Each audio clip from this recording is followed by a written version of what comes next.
Doctor Tanoj. So మనం చాలా మందిని చూస్తూ ఉంటాము ఇక్కడ ఎంబీబీఎస్ చేసి యుఎస్ఎంఎల్ ఎగ్జామ్ రాసి యుఎస్కి వెళ్తూ ఉంటారు. సో మన ముందు జనరేషన్స్లో బాగుండేది, మన ఇప్పుడు కొంచెం తగ్గిపోయింది.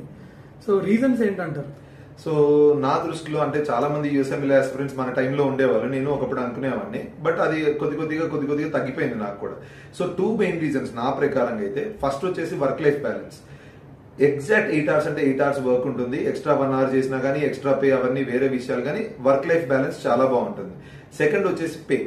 సో ఇప్పుడు మనం కంపేర్ చేసుకుంటే ఇండియాలో డాక్టర్స్కి వచ్చే పేతో 10 times కన్నా ఇంకెక్కువే ఉండొచ్చు కూడా అక్కడ పే మనకి జనరల్లీ. యూఎస్ లో అటు ఇటు ఏరియా వల్ల కూడా అవ్వచ్చు. సో ఈ 2 reasons వల్ల ఎక్కువ మన ఇండియా నుంచి ఎక్కువ మంది యుఎస్ వైపు వెళ్తున్నారని నాకు అనిపిస్తుంది జనరల్లీ. కరెక్ట్, మీరు చెప్పింది ఎగ్జాక్ట్ 100% కరెక్ట్. ఎందుకంటే ఇక్కడ కన్సల్టేషన్ ఫీజుతో పోలిస్తే అక్కడ 10 to 15 ఎక్కువ